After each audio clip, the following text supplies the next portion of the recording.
Hey guys, welcome to the Sua Sponte podcast. I'm Ken Harper, your host, and today is with me is retired Lieutenant Colonel Scott Mann.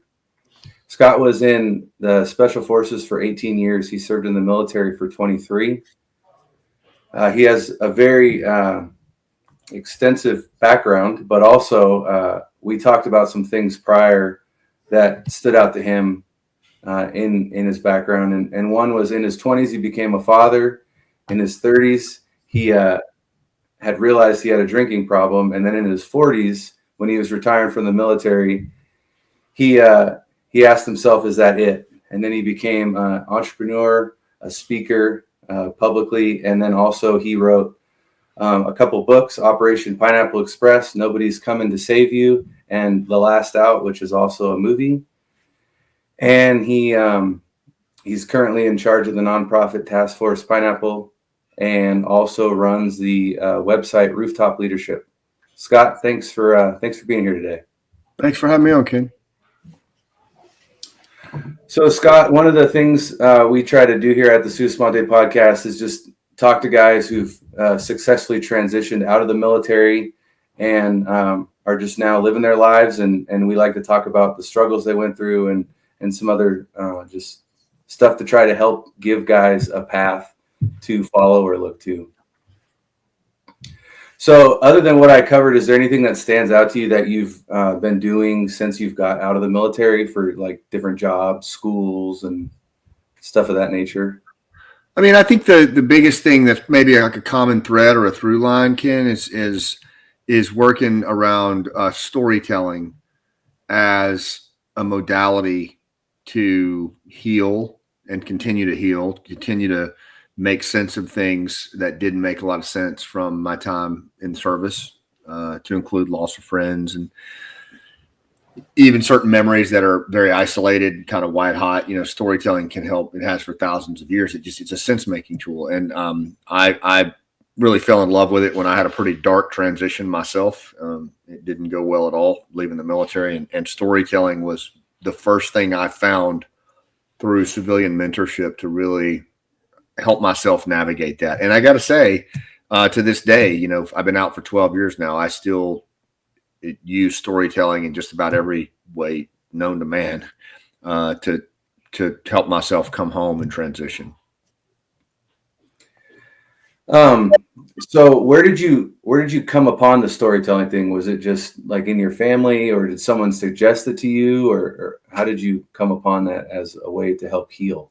Well, I mean, as a Green Beret, our focus is working by, with, and through indigenous tribes or partner forces. So that's really what our role is. And a lot of that, when you're working, especially in tribal areas and things like that, man, there's a lot of storytelling. I grew up in Appalachia, and, Western North Carolina and Arkansas. So as you can imagine, a lot of storytelling from that part of the world. We're all storytellers. I mean, that's actually, but for me, what really, I guess, was the game changer was I had a dark transition. It didn't go well. And I ended up getting referred to this guy named Bo, who was and I talk about this in my new book, Nobody's Coming to Save You. He was a former NFL football player for the Houston Oilers, played in the 80s, and was free safety and really good ball player, but blew his knee out for the seventh time. And as they were carrying him off the field, he said to himself, I'm going to go to prison. I'm going to go to prison if I don't find a way to take this TNT that's inside of me and put it into the world for something good. And so he became an actor. He became a playwright, and then did a one-person show called Runt of the Litter about how he became an NFL football player as a runt, living on a ranch in California.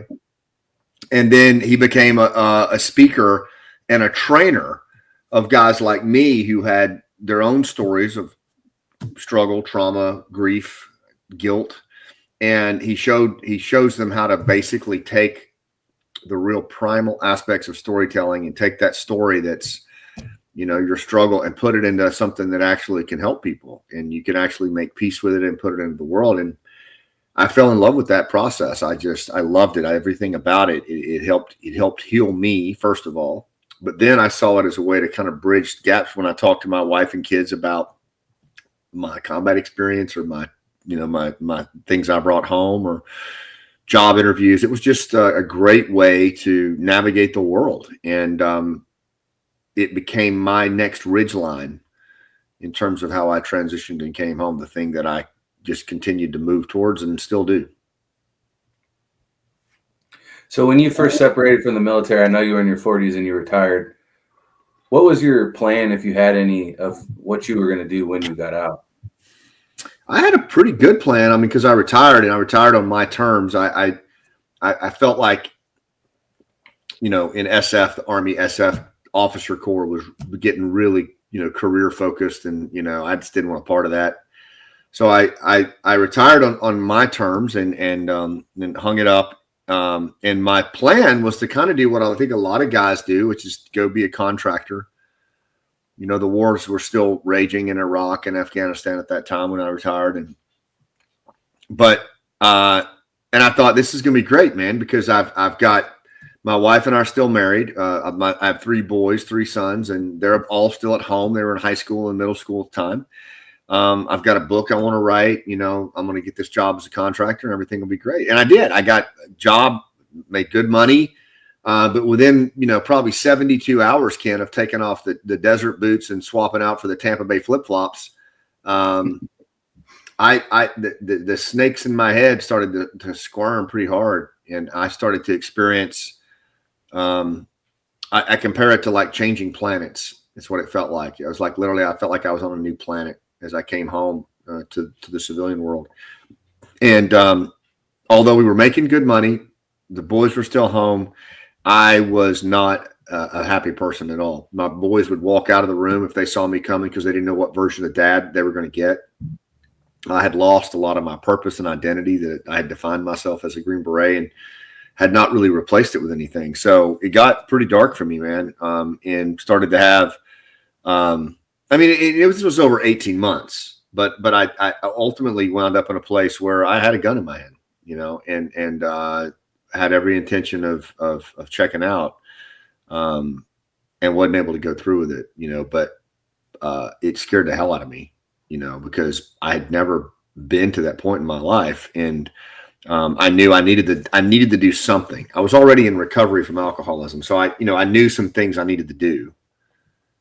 And I started to do those things. And a lot of it was, seeking help and talking to people and trying to figure out what was going on with me. And I did. And I'm not saying I don't still struggle with some things, because I think we all do, whether we serve in the military or not. But I do have tools now that like really have helped me redefine my purpose, my identity.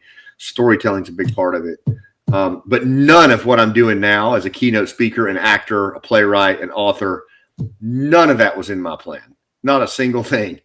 Everything that was in my plan has long gone out the window. It's like Murphy's first, with Murphy's first rule, right? It's like, that's what it feels like.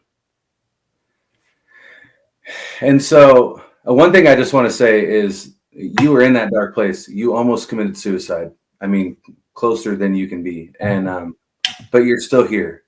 And not only are you still here, but you're doing a great thing. And we wouldn't be able to do it without the Scott Mann that's here. So, for whatever reason that didn't happen, I think that's great. And I think that that's something that, everybody should realize is that, we need people. I agree, man. I agree. In fact, it ended up years later. I mean, I didn't tell my wife or my boys for years until 2019. And I was asked to do a TED Talk. It was my 3rd one. And I didn't, I just lost another friend to suicide. It was a SEAL.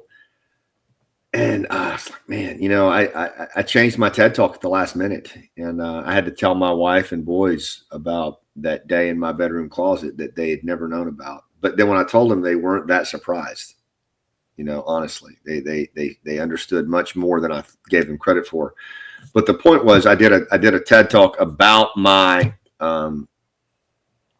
mental health, suicidal ideations, and all what came on the other side of it.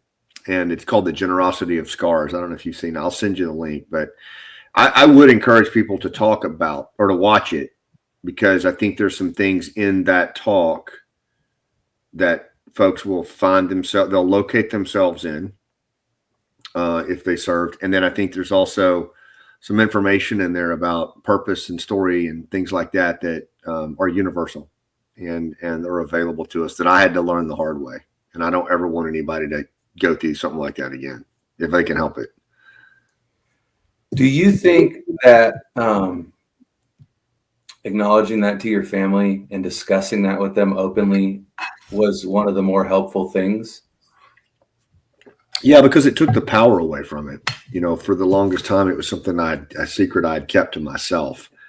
And I don't think that's healthy. I don't think that, emotions are, first of all, emotions, humans are emotional creatures. I spend a lot of time on the for-profit side teaching what I call the human operating system, which is, as Green Berets, we put a lot of emphasis on understanding how humans work because we have to build rapport in really low trust places.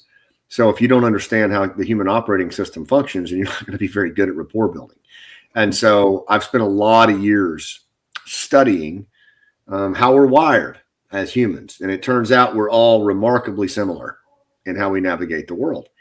And so one of the things that's just, again, I talk about in my book, Nobody's Coming, is that we're emotional. We are emotional. Humans are emotional, whether we served in the Rangers, the SEAL teams, SF groups, it doesn't matter. Like there's an emotional reality. And I'm not saying that we walk around and, having dumping sessions emotionally, like with our peers all the time. However, there is a necessary access to our emotions that we have to have. And if the answer is we just keep burying it down, keep pushing it down, that becomes a load on our system that we just can't handle. And so that for me was a massive relief when I was able to share that load with, redistribute the load. How like when we're, we're rucking and you carry, one guy's carrying all the rounds or all the batteries. And it's like at some point, hey, jackass, like let's redistribute the load, and spread it across the formation. I think that's really why it felt better to me, was because I felt like I had redistributed a very heavy load with my family, and they helped me carry it. And that's kind of been my approach ever since then. Is I don't try to carry a load that's too heavy for me. I'll want to do it, and that's my nature, and that's how we're trained in the military. But I don't think it's healthy for us when we come home. No, I don't think it is either. And I also think drinking is a big issue that gets overlooked, that I think at some point we all need to acknowledge it's not really that beneficial to us. And so no. You I mean, and me alike both at times, but it's not. Yeah. So one of the things that we focus on is 3 parts of the 3rd stanza of the Ranger Creed. So the first one is, what do you do on a daily basis now, or since you've gotten out of the military, to stay mentally alert? Oh, that's a really, functional movement is and breath work are the 2 things that I do every day. And I spend a lot of time on the stage. I spend a lot of time in negotiations, and I spend a lot of time, teaching. So being mentally present and mentally alert is really important. So one is functional movement. And so by that, I mean, just getting out and doing the kind of movements that are, I think, right for this point in my life. I mean, I have a lot of injuries, probably not anywhere close to what some of the guys watching this have, but I've got my share of them, and I'm 56, right? So, you and I had a little chat about how we move at different ages in our life, and I think there's really something to that. Like my tendency is I want to get in and work out with my boys who are 26, 24, and 21. That's not really a good idea. I mean, for me, for some guys it might be, but I have to do movement that's functional and relevant for me. So, I work with a trainer, and I've got workouts that I still push myself, but it's appropriate for where I am in my level of injuries and all that stuff. But the other thing is breathing, is diaphragmatic breathing, horizontal breathing. And there's a book called Breathing for Warriors that I strongly recommend by Dr. Belisa Veronich. She's amazing. And there are drills in there that I do every morning, every night. I do breath work, and I found that it makes me much more mentally sharp than I am if I don't. To include the brain fog and the other stuff that, goes with operator syndrome and some of the stuff that we bring home with us. So I guess, is that any different than what do you do to stay like physically strong and physically fit? Those are no, because I think there's a difference in that. I think I have one of the, I think we have to look at when we transition is what are the things that I leave in the team room and what are the things I bring with me, and in this new planet that I'm on. And one of the things that I figured out over time was my regimen, my battle rhythm that I was so adamant about as an operator is still very, very relevant for me as a civilian, as a veteran. It's building a regimen of a battle rhythm of mind, body, and spirit, And so, for example, I do on my battle rhythm every morning, I do, I wake up, I do my breath work, I pray, I do push-ups. I go out and do a walk with my bride, and, we've been married 30 years and we take a walk together. I play with my dogs, but there's a certain set of rituals that I do, and they're sacred. They're sacred. So even if I'm at a Marriott hotel and doing a keynote in Santa Barbara, I'm still going to do those rituals. Like that's non-negotiable, and nothing gets scheduled on top of those rituals. Like it gets scheduled after, or in some cases before, but never during. And I've learned that. I coach a lot of high performers. I coach, athletes, D1 coaches, entertainers. They all do the same thing. Like they all do some version of that. And if you think about it, you guys did it in Rangers.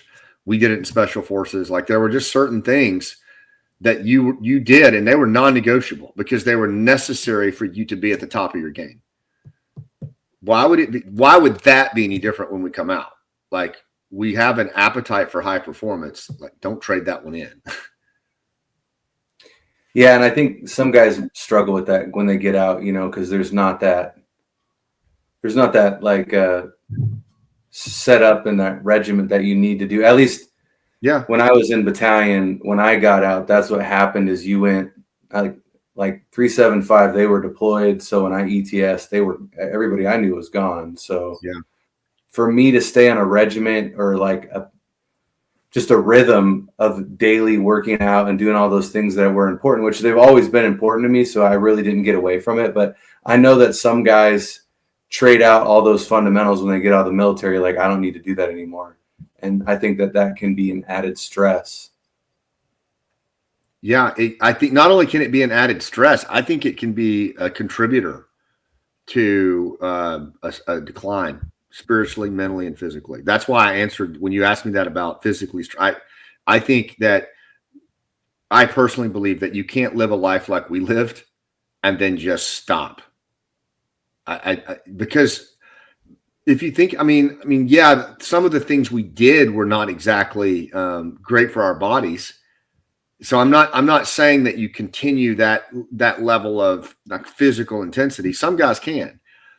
What I am saying is that whatever things you're going to do in your next phase, they are going to require your mind, your body, your spirit, and your craft. Like those four things have to be present no matter what you decide to do. Open a business, go back to school, write a book.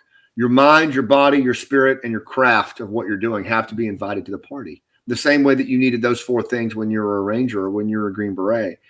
And all I'm saying is continuing that rhythm. You wouldn't be in Ranger Battalion if you didn't have a badass individual battle rhythm. You just wouldn't. I think you get to keep that one and just populate it with new rituals.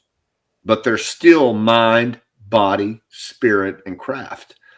And they still have the same rigor that you did as a Ranger. The rituals are different, right? And that's, if I were going to cite anything that's kept me sober for 24 years, kept me on this earth, allowed me to play at a level that I don't think I would normally have played, it's that. So finally, it kind of goes with what you're saying is spirit. The part of the third stanza range creed says, morally straight. What do you do on a daily basis? And I know you said pray already. What are some other things in your life that keep you morally straight? Well, I tell you, I'll say a couple of them. Okay, one is how I pray, and I'm a very private person when it comes to my spirituality, and I am religious, but I'm very private about it. I don't talk about it a lot, but I don't mind talking about how I pray. And the way I pray was the way when I got sober, I was so jacked up and so wrecked emotionally and spiritually and physically, that I fell to my knees and I just asked God to take it from me, and just sobbing on the side of the road in Central America. Like, it was bad. And I never stopped doing that to this day. I still, every morning, I hit my knees, both knees, because I like to be on, if I'm praying, I prefer to be on one knee because then I'm still in control. And I have to realize that I'm not in control, right? Like, I'm not. Like, I turn it over every morning to my higher power. And it's kept me sober for 24 years. It's helped me be a better father, a better dad. And the other thing, I don't know what you'll think about this, but I've lost so many friends that I tell all my buddies and teammates that I love them. And I never miss an opportunity to tell them that. I tell my kids I love them. I tell my wife. There's not many people I don't miss an opportunity to do that with. And I try to get better at it every day, because I spend a lot of years not doing that, and I've found that when I do that, when I tell my teammates how I feel about them and that I love them, something just kind of shifts in me, and I don't take myself so seriously. I realize that I'm just a vessel here. I'm just here really to play a part in a much bigger game. And so why wouldn't I just share with the people in my life that I love them, And so that's just another thing and it's in the last year or two, Ken, that I've really started trying to do that one more. And I've noticed it more with other, and who mostly does it, but I think is so cool, is combat veterans. Like, it's just interesting, that combat veterans typically, even if they don't, and you say it to them like, yeah, I love you too, man. Like, it's not even difficult, because we've just run the miles, we've just run a different set of miles. And I think that's a very special thing. So those are probably the two that come to mind the most for me. Well, and I like that you said that, because that's one thing that really kind of transitioned for me in my life when I got out of the military, is I wasn't raised religious at all. And I'm like you, I struggle with alcohol and a lot of other problems. And love was always this a misunderstanding of, I love people that are, doing things that help me. But then when I started to go to church, I actually got the true understanding of love, which is doing the greatest thing for the other person, regardless of the cost to yourself, right? Yeah. Because Jesus from God's position came down and died for us when we were his enemies. And so it's given me like a whole, just more complete, better understanding of love and what that means. Someone doesn't have to love me back for me to love them, because No. I want to do the greatest thing for them. And yeah. anyways, You made me think of that when you said that. Yeah, that's awesome. Yeah, and just seeing you, with your kids earlier, I think that's the other benefit of this, is that there's a guy. If anybody watching this, I could recommend also a guy named Stephen Pressfield. I don't know if you've ever heard of him, but he's an author, he's a former Marine. He wrote this book right here, The War of Art. But he wrote another one called The Warrior Ethos. Either one of these are really excellent books for anybody that's just seeking to do it better in life and going through transition. But one of the things that Pressfield talks about was at the gates of Thermopylae, when the 300 Spartans were, in their final moments, and they asked one of their mentors to give them some words of encouragement on what would be their final day. And basically what he told them was, he said, look, when you go out there today, don't fight for, country, don't fight for glory, don't fight even for your family. He said, fight for the man at your shoulder, because everything that you need in life is contained within him, because the opposite of fear is not courage, it's love for the man at your shoulder. And if you just do that, like, courage is a byproduct. And I like that. I just find a lot of comfort in that. And I think it speaks to what you just talked about. And then when I attach it to my higher power, and I realize that I don't have to even control all that, all I got to do is just be a vessel. It makes life pretty simple for me. Yeah. Well, and God clearly states that in the fact that he says, you shall love the Lord your God with all your heart, mind, soul, and strength, and love your neighbor as yourself, which goes to what you're saying on loving that man next to you. That's right. And it's not a hard thing to do, honestly. I mean, we've spent so much time in our life taking lives and administering surgical lethality. What a gift to be able to find other directions to apply our energy, regardless of what we do for an occupation now. I just think there's optimal health in that. And I don't think anyone appreciates that better than someone who's known war. Yeah. So since you've been out, what are some things that you wish you would have done to be more prepared for separating from the military? Great question. I would say I wish I had spent more time while I was in, especially that last 6 months to a year, spent more time thinking about and reflecting on my purpose and my why, and more clarity on that. Because I don't think, I don't know that we ever figure that out. I think it's a fairly elusive target, our purpose, and I do think there is some evolution to it over time.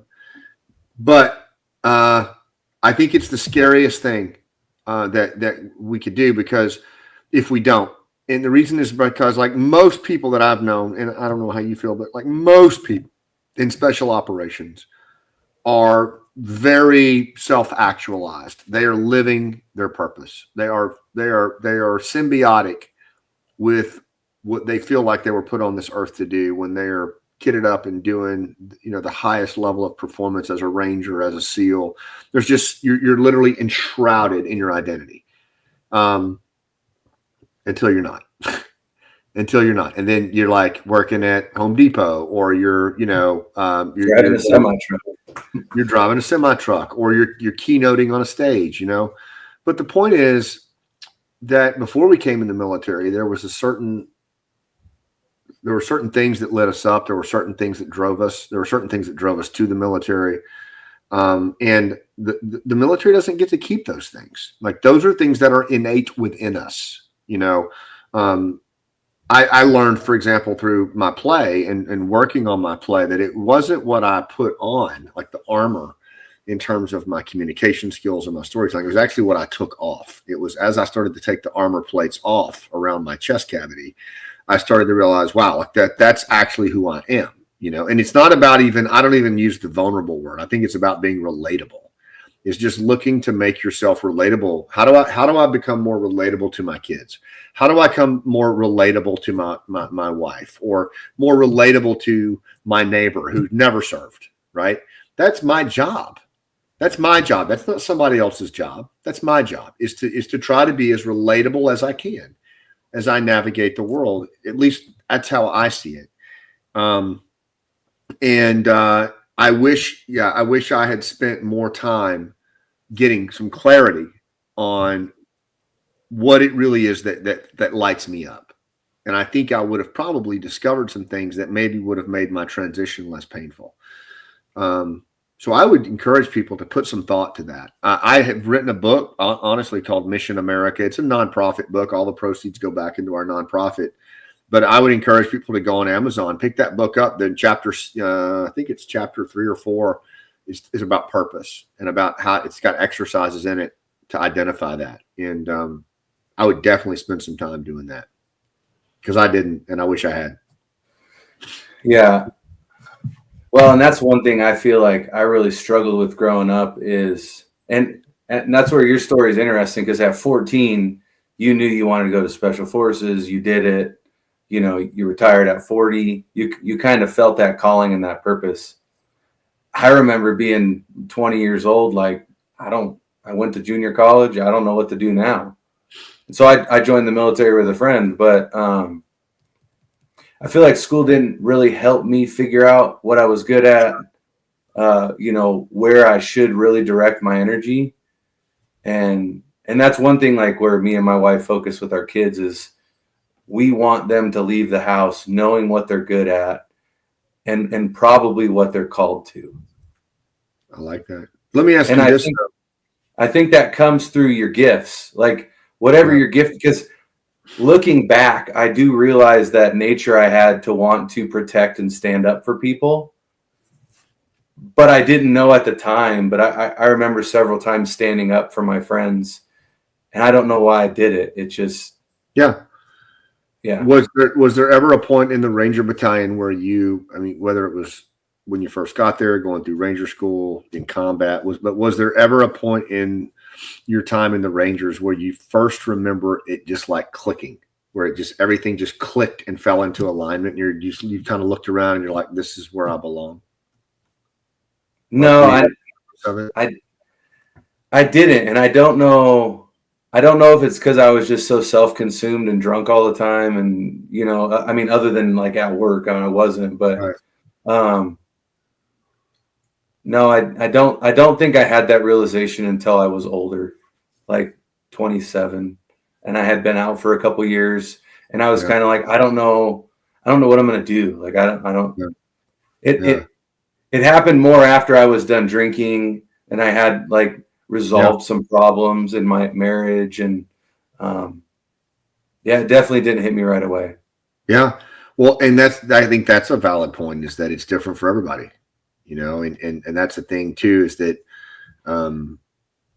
it kind of takes what it takes. I've had this conversation with a couple of my sons who have had ups and downs in their young lives, and you know, there's some self-blame going on. I'm like, hey man, like, it's like we say in recovery, it takes what it takes, you know, and you can either just sit in judgment of it, or you can make peace with it. But the latter is probably better because it's in the past anyway. You can't do anything about it, you know. But when it comes to like finding that thing, that true north, if you will, I do believe that there are some things innately within us that drive us, and that's why I'm so adamant about veterans, whether you were a special operator or not, really working to discover what your story is, because I think that in the pursuit of one's narrative, oftentimes you find what it is that truly lights you up. Because, for example, if I did narrative exploration with you, there's probably a good chance that we would learn that you were a protector at a very early age and you didn't even know why. You know, my experience has been that if I gave you an exercise, you'd probably land on a pivotal moment in your childhood where you did that. I'm not saying you would, but I just see it a lot where story work can actually help you get some clarity on what it is that makes you tick. And that's not a bad thing to know, man. Yeah. Well, and that's one of the things like I struggle with since I've gotten out is like, I've messaged a couple of the privates, you know, that were under me and stuff, and been like, hey man, I'm sorry I was such an a-hole, and I should have been a better leader. And I'm sorry I wasn't more compassionate. And it's just some things that it's helped me realize things I wish I could have done better. And that's another part of this podcast is at the end of it, like, we want to help people be better. Well, I would challenge you with, like, first of all, redemption and restoration are normal human endeavors. And when we talk about emotional access, you know, there's this guy named Tim Spiker. He wrote a book called The Only Leaders Worth Following, and I love it. It's a good book, man. And but what Tim says is that for leaders that we follow across industries, there's two things they have consistent, and that is they're inwardly sound and they're others focused. You know, and if you stop and think about that, it makes a lot of sense. I mean, and so in your case, right, in those moments, as you think back on your behavior, you know, you're like, okay, I wasn't inwardly sound in those moments, and I wasn't others focused in those moments where I'm apologizing and I'm atoning. So you go back and you atone for it. I mean, that's optimal health, man.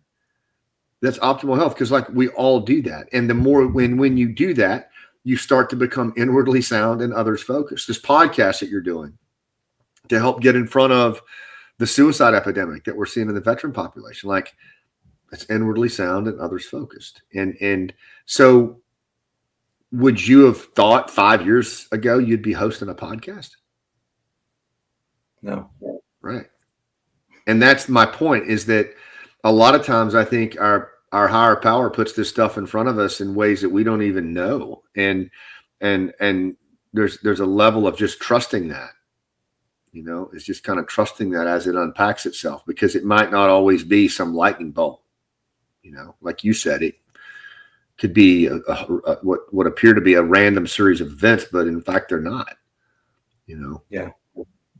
And how intentional, I think the more intentional, the more aware we are as we transition, the more we work on kind of our backstory, I think the more of a likelihood that we clock those moments when that tap on the shoulder comes and we get an opportunity to be something that we were meant to be. So like I said before, when you were 14, you had a special forces guy that you ran into, and you knew that was what you wanted to do.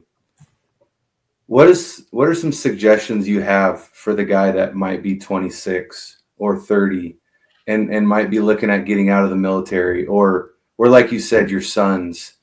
Yeah. What are some advice for that young man that you have to say, hey, look, this is how you kind of find yourself and your purpose? Yeah. I mean, my oldest son's going through this right now. He's actually leaving the infantry. You know, he's literally going through this right now. So I can actually say that I've given this advice very recently. And I will tell you, it is scary. I mean, for most of us, it is scary when we transition, because we're leaving a world that we fully knew and understood. Whether we liked it or not is irrelevant. Like, we understood it to some degree. And it's a world that was based on honor. You know, it's a tribal culture in the Rangers and in special forces. Your status within your team and your group is everything. That's a tribe.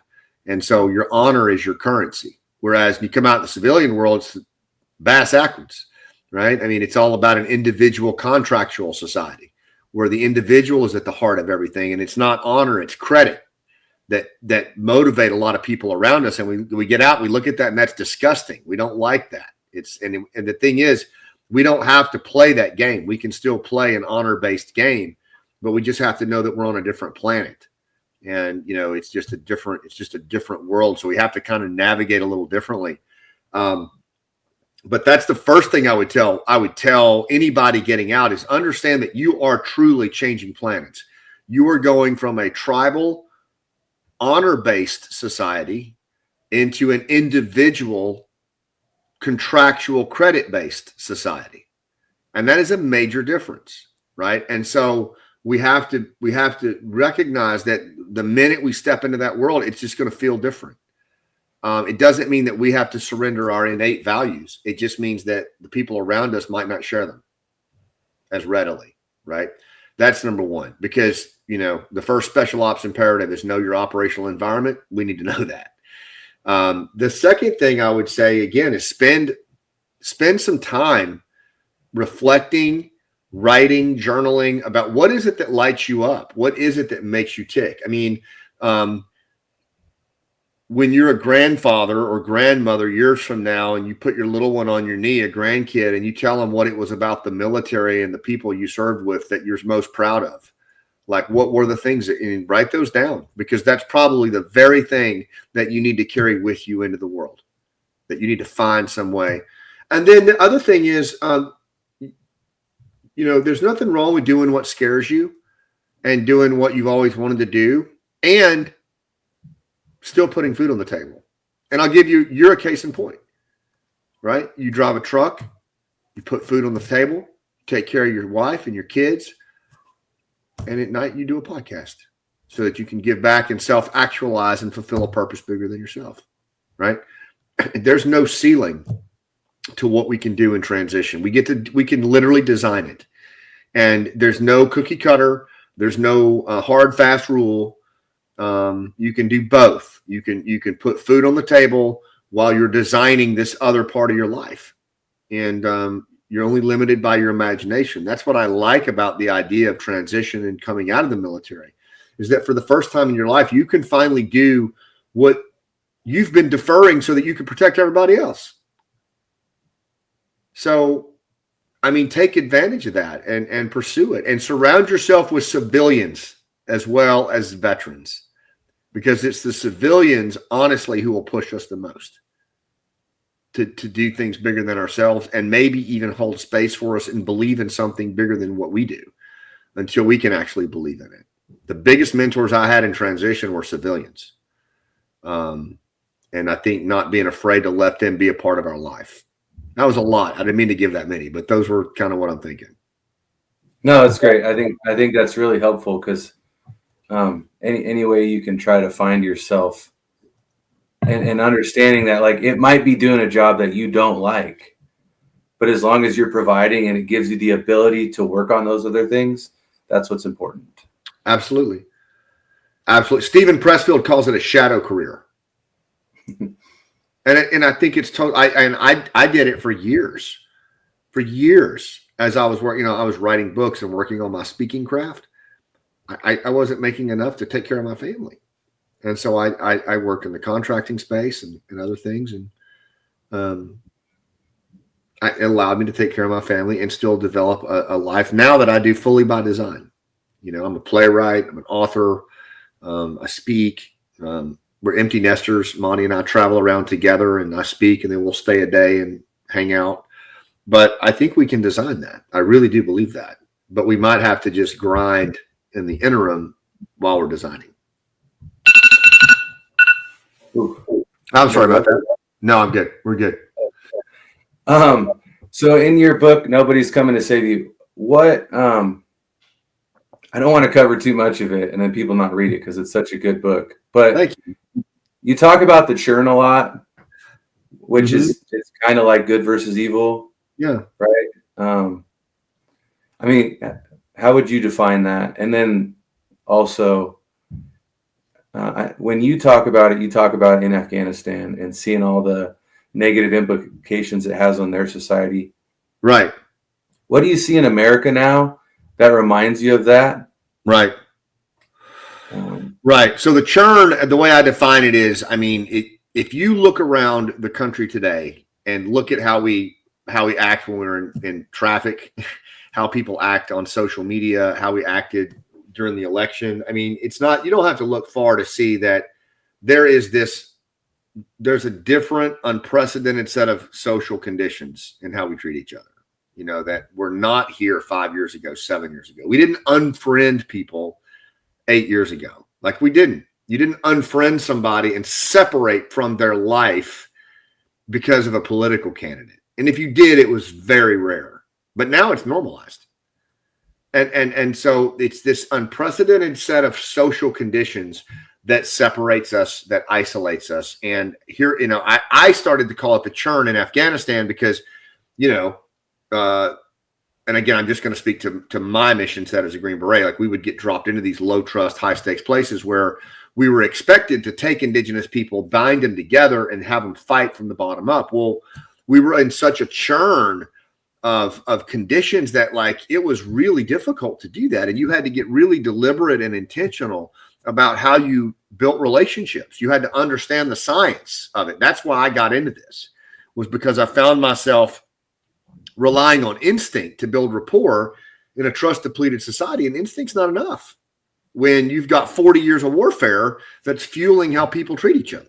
Well, When I got out of the military, I come home and I look around and I think, man, this is a lot like Afghanistan, this country that I thought I knew. And the 4 areas you asked me where I think it's, so there's 4, I call it the 4 Ds in my book, Nobody's Coming.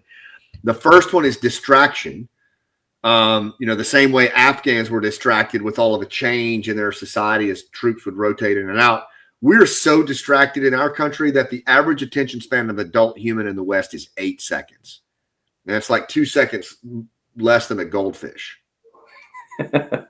and so we're severely distracted. And that's a major problem, and these things are a major reason for that. Then the next D is disengagement. We lack purpose, and humans are meaning-seeking creatures. We seek and assign meaning to everything we do. It's called the make sense mandate. It's a real thing. The brain has to make sense of things. And if people don't have purpose at work, if they don't have purpose in their civil society, then you've got a major leadership problem, right? You're basically, people are walking around in a trance-like state. Like they're not switched on. And it's a wholesale community problem. Like there's a palpable absence of purpose in our jobs, our businesses, certainly in a lot of veteran transition. So we need to be very mindful of this absence of purpose and not fall into that trap. The third D is disconnection. And this is what I describe it as: we're disconnected from one another, but we're also disconnected because of these things. We're disconnected from the natural world, getting outside where the wild things are and being in nature, because that's actually where we're supposed to live as humans. We've created an alternative universe in here. It's what Ian McGilchrist calls a represented reality. So it's not real, but yet it's 2-dimensional, but yet we dive into it and we spend most of our time in here in this represented world. It's not real. And there's a cost to that. What happens is we start to drift from one another, and we also start to drift from our own nature. We become machine-like. We start to mimic machines. And just watch people's behavior. Watch how we talk about. We even say, "I got to go feed the machine." Like we start to think of ourselves as machines. We start to think of the brain as a machine, and it's not. It's not, right? It's much more bigger. It's much bigger than that. It's much more spiritual. And then the final D is distrust, or if you like, division. 2/3 of Americans say they don't trust their neighbor. I mean, that's higher than most places in Afghanistan. And when you have that level of distrust inside your country, you are at severe risk for societal collapse, organizational collapse. So that all those things conspire to form what I call the churn. And then the final ingredient is what Stephen Pressfield talks about in The War of Art. He calls all of those factors create an internal problem that he calls resistance. And it's basically it starts to press on you, and it creates fear and then anger. In transition, it can be further exacerbated, and it's basically resistance. It's self-sabotage. It's resistance to that bigger thing that you're trying to do. So you have these 4 Ds pressing from the outside, and you have your own internal resistance telling you, "Hey, dude, you don't need to be doing that. You're an imposter. No one wants to hear your story. What are you even thinking? You shouldn't be creating this business. Go get a job like everybody." Like it's the self-sabotage, self-destruction, self-sabotage is bad for us. And all of those conspire to form the churn. And I have made the churn the enemy in my book. Like we've got to overcome this in ways that maybe we haven't thought of before. And it requires a special set of skills because it's a special kind of enemy that we're facing now. Yeah. Well, and those are all kind of like, I know you guys in SF talk about force multipliers all the time. Those are like negative force multipliers. And then also, as I was listening to your book, one point kind of stood out to me because you were talking about you would be in the town and like at night, we'd do raids and we'd take out some of like the town's best Taliban men. And then also at night, the Taliban would take out our best allies or assets. So like all the best people are being removed from both sides. And then it's what's being left. And Right. another thing I've been thinking about a lot while reading your book is, it's kind of crazy, but it's like we went to Afghanistan out the front door, and then Afghanistan was sliding through the back. And then we came home to what we were over there fighting. And yeah, absolutely right, man. That's very profound. That's metaphorically, that's exactly right. And I tell people that, we might be done with Afghanistan, but it's not done with us. The graveyard they call it the graveyard of empires for a reason. And it has plagued, any civil society from all the way back to Genghis Khan and Alexander the Great that's gone in there and tried to conquer that place. It has followed them home. And never has that been more true than for our country. Like, it has literally followed us home, to the point that Hamza bin Laden, the son of Osama bin Laden, is back in Afghanistan right now. The Al-Qaeda brand, the bin Laden brand is back. And they're training in the very camps that we lived on. They're doing CQB right now. The bulk of the October 7 attackers in Israel trained in Afghanistan camps, in Syria. And they trained in CQB with a lot of our rifles, a lot of our gear.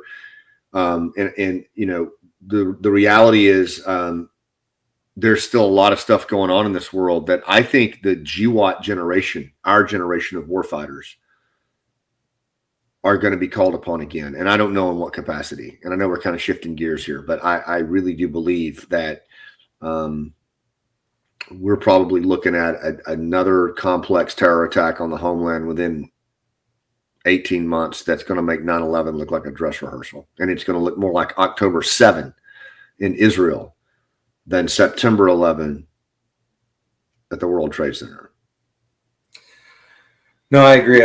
I spend I talk to civilian people all the time, and I tell them one of the thing that kind of scarred me the most from Afghanistan was one time we left Camp Nathan Smith, and we were just waiting for confirmation on a HVT, and there was a kid sitting on the side of the road. He was little. He was like 5. I don't know. He was young, but he was like pointing a gun, like a handgun, like shooting me. And I remember thinking to myself, like, where am I? Like, what kind of a world is this that, like, these little kids hate me? Like, he doesn't know me. He doesn't know anything about me. He doesn't know why we're here. He doesn't know what we're doing, but he hates me. Like, and it made me think about, like, playing cowboys and Indians as a kid. And, like, you assume you're the good guy and they're the bad guy, and you don't really know why. You don't understand it as a kid. It's just a fun game for you. But it made me think, like, what is he being told? Why is he thinking this? Like, what is this world? And I feel like in America, like, people don't really understand that. And they don't understand what these kids are growing up with over there. I think it's really profound. And then I'll bring it back to the book. We're, with the churn that we have right now, we're in danger of doing that within our own citizenry. We're in danger of hating Republicans and Democrats and masks and no masks with that same level of contempt that Sebastian Younger in the book Tribe says that we normally reserve for the Taliban. Like, we are demonstrating a level of contempt for our neighbor now that we've normally reserved for the enemy, that little kid reserved for you. And that is horrible. You're right. That is scarring in itself. But I will tell you right now, in this country, we're heading down the same path. We're heading down the same path where labels are placed on individuals, and moral superiority and contempt is right behind it. And there's no shared perspective. There's no, let's just agree to disagree. There's no civil discourse. It's, oh, you voted for that guy? Yeah, I won't be coming for Thanksgiving here anymore. And that has, I guarantee you, that has our enemies both outside and inside the United States salivating right now. Because it's what we look for as special forces guys. That's the place I want to go. Take me to that place. If you want an insurgency, take me there, right? Where the neighbors are treating each other with contempt, and we'll have it sewn up in about 3 weeks, and if we think that we're not in a remote outpost of the same kind, I said this on Sean Ryan's show. I said that, like, it would be the same thing. Like if you and I were in a foxhole together and the Taliban was assaulting us, and they started to flank us, right? And they're flanking us, and they're really getting a jump on the high ground, and we're watching them move around, and we're trying to get a beat on them, but they're flanking really fast. And then all of a sudden you turn and just slap the shit out of me, right? And then I slap the shit out of you, and then we just start going to blows while the Taliban's flanking us. Like, that's what we're doing in this country right now. Yeah. So I wasn't in SF again. So what are some positive like force multipliers? And I know you talk about that in your book and just through your career of essentially just, you know, getting your hands on and helping people out and stuff like that. But what are some things that you think maybe we can do to turn around those 4Ds and be outward focused and not inward and just care for others, right? Some way we can flip this whole script back around. Yeah, no, I think the biggest one I would say is human connection, right? Is if at the end of the day is it's all about human connection. And it's not because that's a kumbaya thing. I mean, as humans, we're social creatures. Like, we don't have fur, fangs, or claws. You know, coercion will only get you so far, and coercion will always breed animosity. I mean, I don't think anybody knows that more than a Ranger or an SF. And there's a time for it.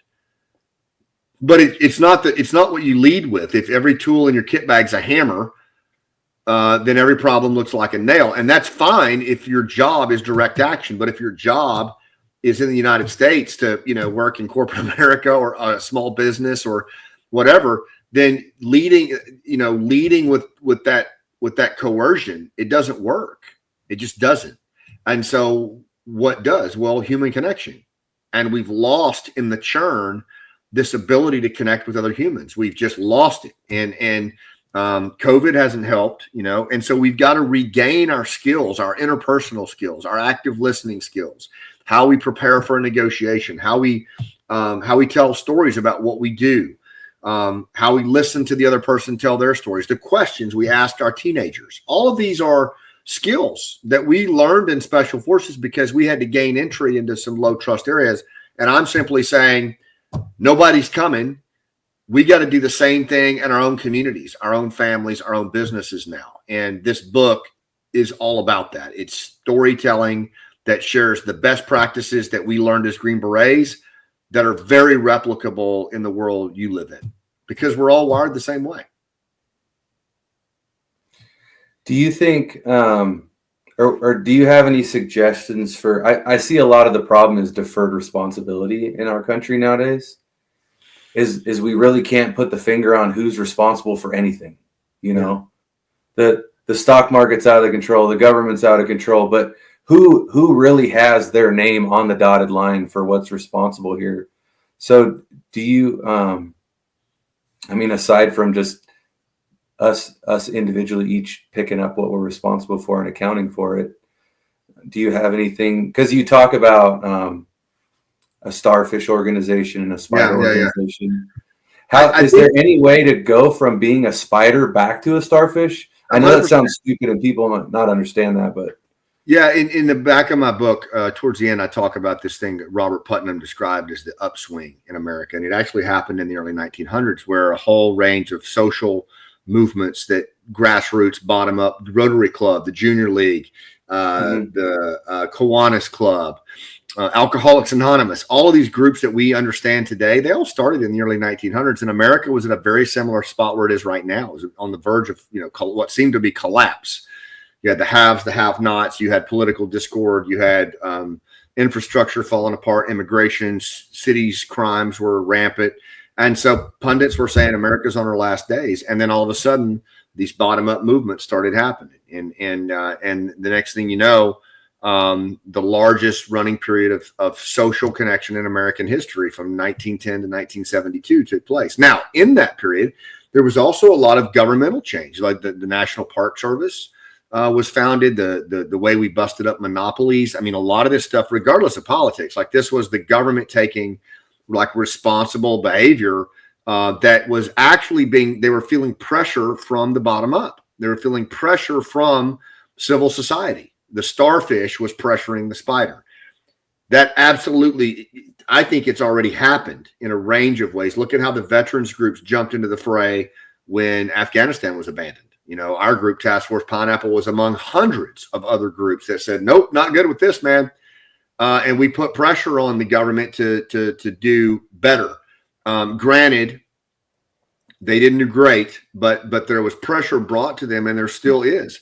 I think as a citizenry in a constitutional republic, we have to demand accountability from institutional leaders, and we've stopped doing that. There's still been no accountability for how we left Afghanistan, and our nonprofit Task Force Pineapple will not stop until we get it. Because it's not just about blame.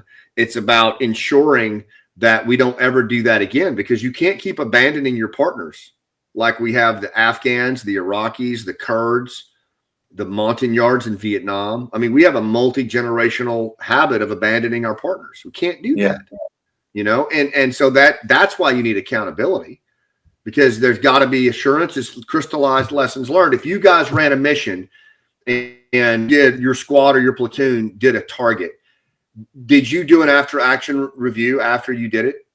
Yes, that's like the Ranger standard. What did we do? What can we do better? And not, but the only way we did that was acknowledging what we did wrong, so we could know what we needed to fix. If you don't acknowledge what you did wrong, you can't acknowledge what you need to fix. And was there ever a point in any of those missions where somebody said, guys, I'm not feeling it, let's don't do the AAR today? I'm sure the guy that screwed up always felt that way, but it was, you still did it. Yeah, it was. Yeah, it's not on that. It's bigger. It's bigger than that. And that's my point, is that the institutional leaders that we have trusted for years, they don't do that. There hasn't been an AAR on Afghanistan that a Ranger or a Green Beret would look at and go, that's the standard. Like the general officers, the flag officers, the policymakers, the diplomats that we worked for have yet to do an AAR on Afghanistan that is sufficient and worthy of the AARs that Rangers conducted for 20 years in combat. And until we see that, we need to keep demanding accountability as an example of how I think the starfish can demand accountability from the spider. And it's not even just that. I mean, it's so many things. I remember my squad leader one time when I was young private, he was like, he said, if he yelled, he was yelling at all of us. He's like, if you guys aren't going to do things right, just don't do it. Because when you do things wrong, all you do is make it that much harder for everybody else. That we'd be better off you not doing it than just do it right the first time. Yeah, first do no harm, right? That's the message. And so that really stood out to me, of that level of trying to do the best every single time to perfection. Because if and when we fail, all we do is make it harder for everybody else that has to come in and clean it up. Because not only do they not get a first swing at it, they got to clean it up, and then they got to take a swing at it. Well, then who better to hold our institutional leaders, our starfish institutions, to that account than the GWAT veterans? Yeah. That's how I feel. And we have to do it in different ways. I mean, you can use a podcast to do it. You can use congressional testimony to do it. You can use a book to do it. But the cool thing is you don't have to have a title. I haven't had a title in 12 years. I haven't. I haven't had a formal title in 12 years. And I like to think that I've done my share to hold people accountable and advocate. And that's not unique to me. That's anybody can do that. I mean, you're doing it with this platform here. So yes, absolutely. And it's frustrating, and it doesn't always work the way you want. But I do believe that veterans from the global war on terror are our last best hope for better days in this country for our kids. And we know what right looks like. Like we saw it for 20 years, and we didn't always do it the right way, but we know what it looks like. And we certainly know what wrong looks like. And I think our job is not remotely done. It's just getting started. Well, and that's what my book's about. Honestly, that's what my book is about. Nobody's coming. And I think if we're unwilling to solve it, then our children are going to have to. They're going to eat it. They're going to inherit it. That's a fact. So I guess the last two questions I have is, how has your wife helped you be a better leader and a man, and just any benefits that you have noticed that your wife has helped you?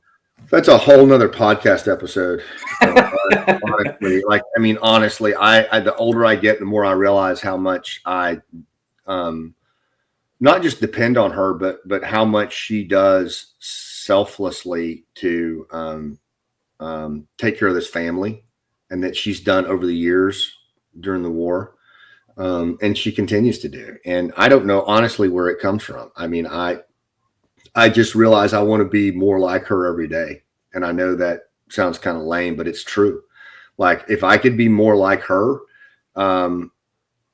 man, I would get a lot more done, and there would be a lot more good in the world, because she's just totally been there for me. I mean, like in the worst moments, picking me up off the floor, and then at other times putting her foot up my ass when I needed it. And in so many ways, yeah, just relentlessly. And that's been it. Is just really, she's just been my greatest cheerleader, but also my greatest standard bearer for not just me, but our family, and that's a lot of work, man. And we owe them a lot. Sorry, I must have had a connection error there. No worries. And then the last question is, how has being a father helped you be a better man and a leader? I think kids keep us from taking ourselves too seriously. I think kids are, honestly, I think that's one of the greatest roles they can play, is they keep us from taking ourselves seriously. They hold a mirror up to us like nobody else can. And they see right through all our BS, and they see right through all our charades, and they just see us for who we are. And, even now that my boys are grown, I always feel like they're watching. I always feel like, and not in a predatory way or a condescending way, but in a, like they're, like a little child when they're sitting in their high chair and they're watching you move around the kitchen, or you just catch them like looking at you, and they're just like literally fixated on what you're doing, because they're learning and they're absorbing. And I think that's the other gift they give us, is they remind us that they're watching us, and they make us better. Because we recognize that in their eyes, like, wow, they're literally taking what I do in this moment for action, for potential action. And they make us more intentional. At least that's me. They've made me more intentional. They've made me more. I can remember when Pineapple Express happened, and we were just going through it, man. We were losing all our clients. I was walking around the house unshaven for weeks at a time, trying to get allies out and not doing everything else I should have been doing, including helping my youngest son move into college. And finally, Monty, my wife, she's like, why are we doing this? Like, why are you going back to this frame of mind after we finally made it through all this crap? And I just looked at her and I said, our kids are watching us. Our boys are watching us right now to see what we do with these allies. Are we just going to bail on them? Or are we going to do the right thing even if our government's not? It's that simple. The boys are watching us right now. And what a gift, man. Like, because I don't know that I would have stepped up in that moment had I not recognized that they were watching me. Yeah, and I asked those two questions because it's, as a man, often we overlook those opportunities. A lot of guys in the military get divorced, and they overlook the gift and the opportunity they're given in a wife. And then a lot of guys spend too much time out of the home, and they miss their gift and opportunity of their children. And I think that's 100%. I want to always highlight the benefits of our wives and our children. I agree with you, man. I agree with you 100%. Well, Scott, thank you for taking your time. Thank you for everything that you do to serve the veteran community. Thank you for being open, honest, and humble about your struggles with separating from the military. And like we always say, Rangers lead the way. Thank you for having me, man. I appreciate it.